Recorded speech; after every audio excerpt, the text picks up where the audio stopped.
One of South Africa's most iconic hip-hop festivals is back. Maftown Heights is making a triumphant return at this year's edition is Extra. This year's festival celebrates a long-awaited reunion of Motswako pioneers. We are talking about the legendary group Morafe.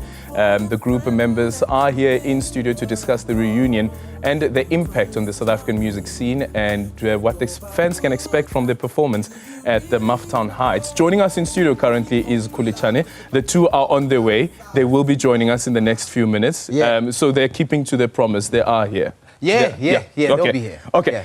Just a quick one. Listening to that song now, where does it take you back to? Takes me to a young coolie in a small studio apartment, shacking up with my friends Little Todi and Kaugelo, and you sometimes a little bit hopeless, you know, that will this thing really ever work out, you know? And here we are, bro. And here you are. But that song really spoke everything into existence. You know? The dream as well. Yeah. The dream as well. And also looking at the documentary, Maftown Heights, the untold story, and specifically the issue of language for me, which is something that really drew me, because on one end it was during an era where what was pioneering at the time, I think it was Nguni languages, Zulu as well as Xhosa, and Tswana was not so fashionable. Listen, Stone was out there, you know, he championed that, you know, he carried the cross. But Tswana wasn't cool. I mean, we came up in the era of Ndwembe. You know, that was, you know, and Nguni, Xhosa, you know, that was dominating the charts. And, you know, thanks to Jabba, you know, he made Tswana fashionable. You made it fashionable. And we carried on tradition. Did you ever think that it would reach those particular heights? It had to. Yeah. We were persistent, you know, we were consistent. But we also had to find a way to make it relatable. So we drew from Kwaito, you know, we drew from just how people speak, you know what I mean? So we had to do it in a way that Magogo, Lengwano Munyani, could relate, you know? Yeah. And recite those lyrics. What would you say that did for language? Because we also know about how hip-hop is able to infiltrate language, whether we speak about English, whether we speak about how, for instance, Pro Kid was using isiZulu when he raps. But there's something about language and hip-hop. So speak to us about that relationship. I think that relationship is the reason why hip-hop became mainstream. Yeah. You know, because suddenly now you're on the charts on Ukhozi, on Motswako, and we were no longer in a bubble, you know. We went through a period where no one understood what the hell hip-hop was, you know. And suddenly now we are the main act or the main event at a house and Kwaito event, you know what I mean? We went through a period of just curtain raising, you know? And yeah, now we went on to do festivals. So yeah, language shifted, you know, the game. Yeah, the culture. And then let's speak about YFM. Yeah. And the role that YFM played. I remember as a kid, it's probably like about 2004, 2003 there. And then there's this sound that is coming up, sound that you've never heard before. And all of a sudden there's a Mo as well, Mo Mulima, like, hey, who are these people? Who are these people? And I believe that kudos to the guys at YFM, the music directors at the time as well, the music compilers. That was a bold move. YFM played such a intricate role. Like, you know, I don't know if you remember the tagline, Yona. If you remember the jingle, that was by a Motswako originator by the name of Blacksmith. Oh, really? Who represented Bafitlile with Prof Sobukwe, who's my big brother, who's the reason why I rap today, because this is a guy I witnessed rap when I was probably about 8 years old, and I was like, I want to do that someday.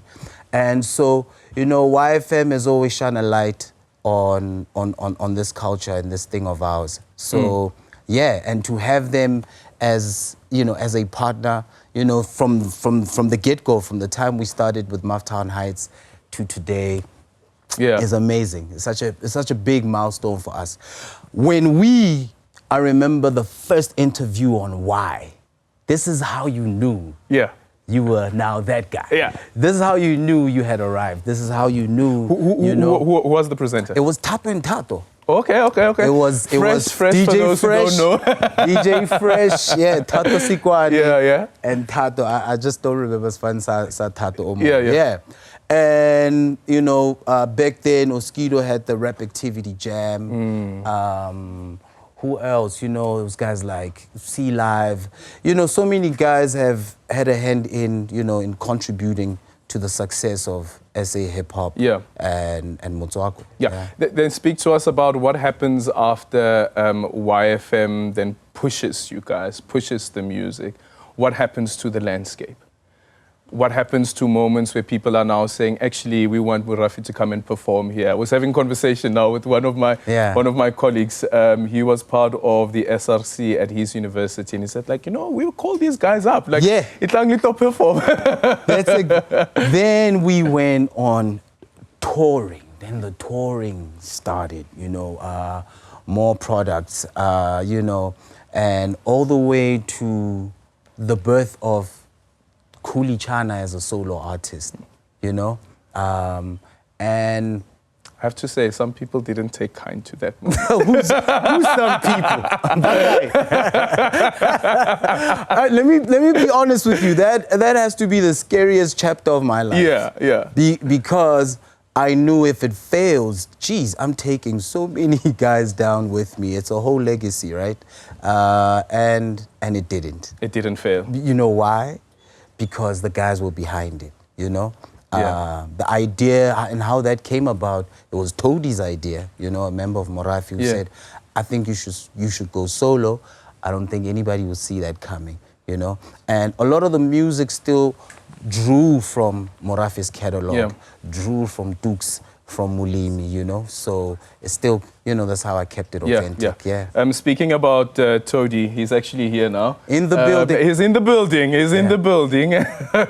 Hey! Welcome, brothers. Welcome. What's going on? We have made it. You guys have lost a lot. You've lost a lot. You just joined us where we were having a conversation about they were just giving up money. This gentleman, this very, very young gentleman, deciding to go solo. And what that moment meant for the group. It wasn't easy to convince him. Tell us about that. Yeah, I mean, there were already suggestions, you know. He had already, before we even released our first album, he had already done a song with Notende. Ooh, remember on the what Gazlam? Gazlam soundtrack. Soundtrack. So people had already had an experience of Kuli solo a bit, but I think, you know, the idea stuck with me more than I guess it did with him. And then later on, when it was time for us to grow, we were coming out of a record deal, so we were like, look, we can't go on our own. There needs to be something new, right? And the idea was Kuli. And the idea was there. Cages and also, like, I mean, at that particular point, we had released like our second album, like Aina, you know? And I think at that point, we were like so ahead of ourselves in terms of like music. Like we still had like so much music. The hunger. And we kind of needed to just draw back and figure out like exactly how we're gonna position ourselves like kind of moving forward, you know. And it made sense looking at how much music he had been making during that time. Or like, you're the most ready guy right now. I think the best move is for you to go ahead.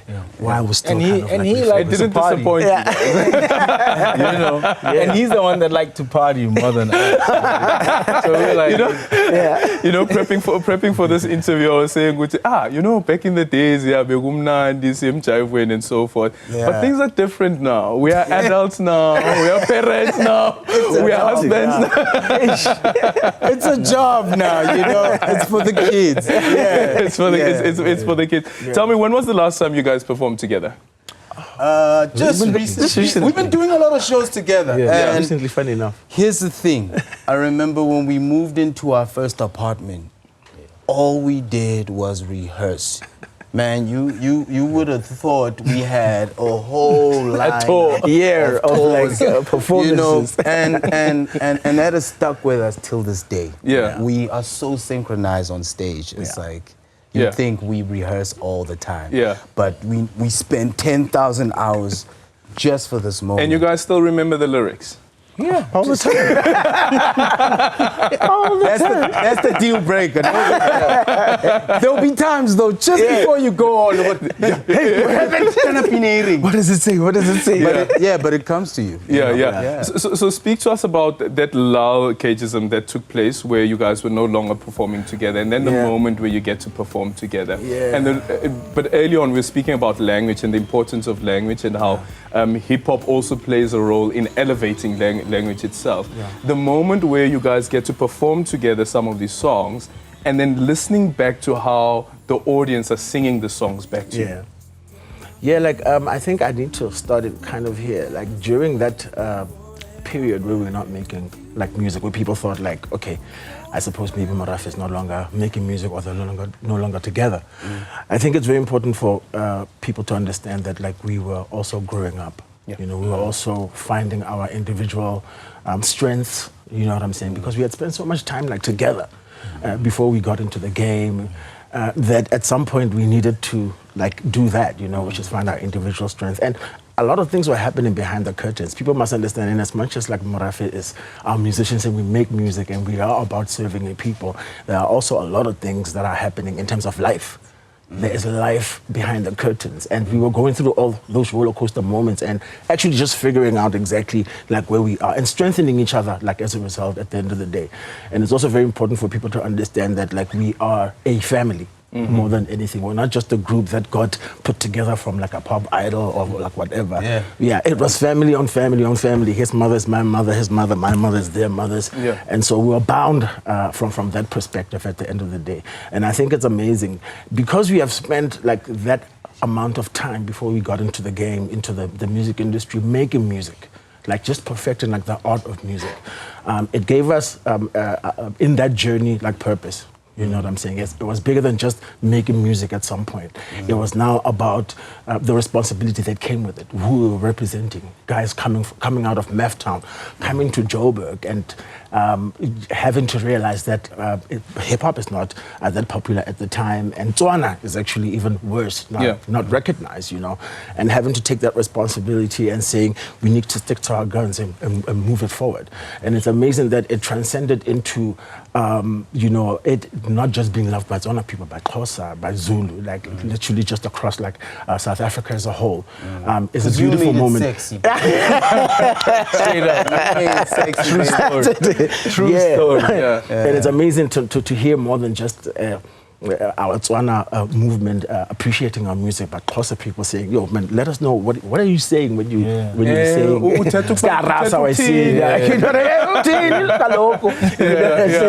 Unfortunately, gents, because we're running out of time, tell us what people can expect on the 29th of November, and also your take on new Motswako.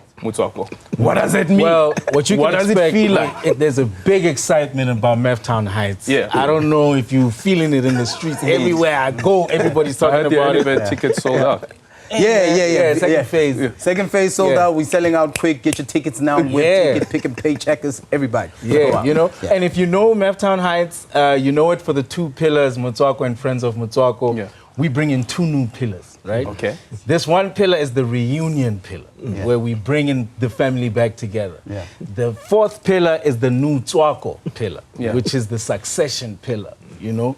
So now you're seeing your Madlera Dope Boys, you're seeing your 25Ks, you're seeing, you know, Bomochin, and the new Friends of Motswako as well, the Quellas, you know, you see the Blackies.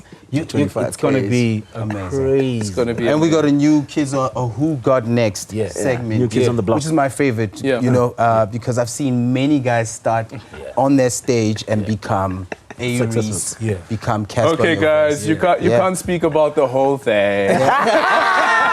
I see what you did there. featuring, you know. That was crazy. Got it. That was crazy. That was crazy. Well, there you have it. The Motswako originators.